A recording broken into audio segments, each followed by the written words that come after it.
Bonjour, je m'appelle Maëva Velmar, j'ai 26 ans, bientôt 27, et du coup je suis product designer et freelance, donc freelance en product design. Alors je me suis lancée il y a un an, donc c'était en début 2021.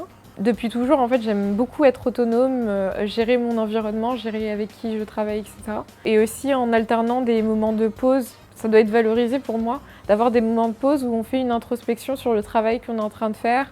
Et voilà, c'est vraiment cette autonomie qui me permet de me responsabiliser et d'évoluer plus rapidement que si j'étais, par exemple, en CDI. C'est relatif. C'est relatif. Alors pour moi, quand j'étais en train de chercher, c'était très long. Mais après, en rétrospective, en réfléchissant, c'est pas si long que ça. En fait, ça m'a pris à peu près 2 mois maximum pour trouver mon premier client, ma première mission.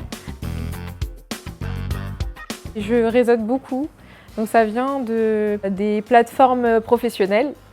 Globalement, donc autant sur des réseaux sociaux professionnels ou des plateformes sur lesquelles on peut trouver des missions. Du coup, au début, j'ai commencé vraiment en me focusant sur une plateforme. Alors, ensuite, j'ai élargi sur d'autres plateformes. J'ai eu à peu près une dizaine de missions sur un an. Alors en général, je travaille un à la fois. Ça m'est arrivé une fois de faire 2 missions en même temps. Grave erreur. De splitter son implication sur 2 missions, c'est compliqué. Et en plus, surtout que j'ai aussi des side projects à côté aujourd'hui, donc c'est un client et mon side project. C'est de faire attention à la boulimie d'informations. Quand on se lance dans une nouvelle activité, on a peur de se lancer et du coup, on va chercher plein d'informations.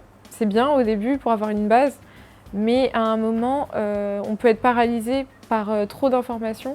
Le plus important, c'est d'avancer et d'apprendre et limite d'aller vers l'erreur pour apprendre. Alors, c'est des missions. Déjà, des missions, un réseau et une communauté. Je trouve que c'est important de se regrouper entre freelance, d'avoir les mêmes valeurs, de s'entourer et d'avoir cette liberté de trouver les missions qui me correspondent. Je suis plus épanouie que jamais. Depuis que je suis freelance, je sais ce que je veux.